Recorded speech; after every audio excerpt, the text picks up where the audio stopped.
কক্সবাজারের পেকুয়ায় পাহাড় ধসে ঘুমন্ত অবস্থায় একই পরিবারের শিশুসহ ৩ জনের মৃত্যু হয়েছে। রোববার ১৮ আগস্ট রাত ৩টার দিকে পেকুয়া উপজেলার শিলখালী ইউনিয়নের ৬ নম্বর ওয়ার্ডের জারুলবনিয়া সেগুনবাগিচা এলাকায় এ ঘটনা ঘটে বলে জানান পেকুয়া উপজেলা নির্বাহী কর্মকর্তা মোহাম্মদ সাইফুল ইসলাম জয়। এই ঘটনায় নিহতরা হলেন পেকুয়ার শিলখালী ইউনিয়নের জারুলবনিয়া সেগুনবাগিচা এলাকার মোহাম্মদ সরওয়ার আলমের স্ত্রী মমতাজ বেগম ৩২ এবং শিশুকন্যা তোহা ৮ ও ময়না ১৩। স্থানীয়দের বরাত দিয়ে উপজেলা নির্বাহী কর্মকর্তা সাইফুল ইসলাম জয় বলেন, শনিবার দিনভর পেকুয়ায় থেমে থেমে মাঝারি ও ভারী বৃষ্টিপাত হয়। মধ্যরাত থেকে শুরু হয় ভারী বৃষ্টিপাত। রাত ৩টার দিকে পাহাড়ের খাদের নিচে বসবাসকারী সরওয়ার আলমের টিনসেট সেমি ফাঁকা বসতঘরের উপর বড় একখণ্ড মাটি ধসে পড়ে।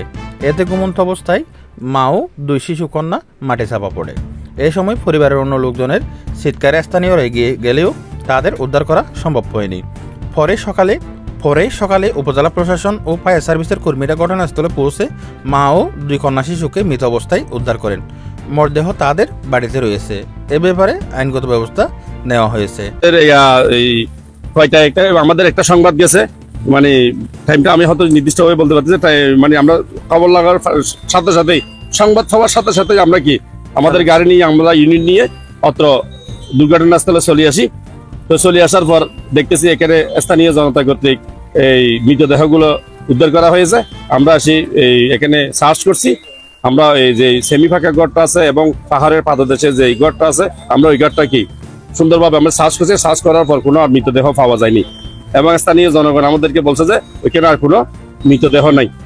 স্থানীয় জনগণ কর্তৃক আমরা জানতে পারলাম যে এখানে কোনো মৃতদেহ নাই। তারপরে আমরা কি আবার সার্চ করছি।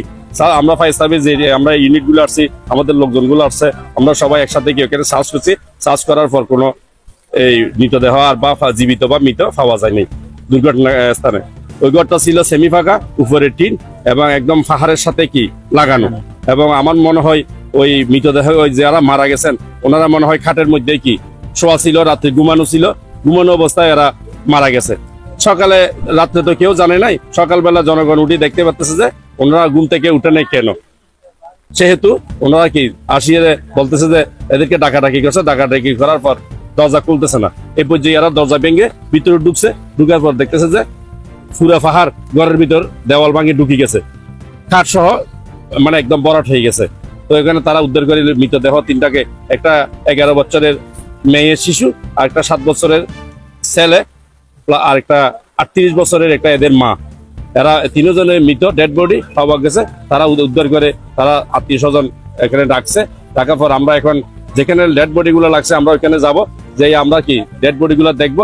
দেখার পর আমরা স্থানীয় জনপ্রতিনিধি আছে, এখানে প্রশাসন আছেন, উপজেলা প্রশাসন, এদেরকে আমরা লাশগুলো বুঝিয়ে দেওয়ার পর আমরা গন্তব্যস্থলে আমাদের ফায়ার সার্ভিস ইউনিট চলে যাবে। আমি লিডার এখানে আমাদেরকে জানানো সেটা আমরা আপনাদেরকে বলছি। তো সুতরাং আমরা এখন ডেড বডি যেখানে আছে আমরা ওইখানে ঘটনাস্থলে চলে যাব এবং আমাদের সাথে যে জনগণগুলো আছে ওরা আমাদের সাথে ওখানে যাবে।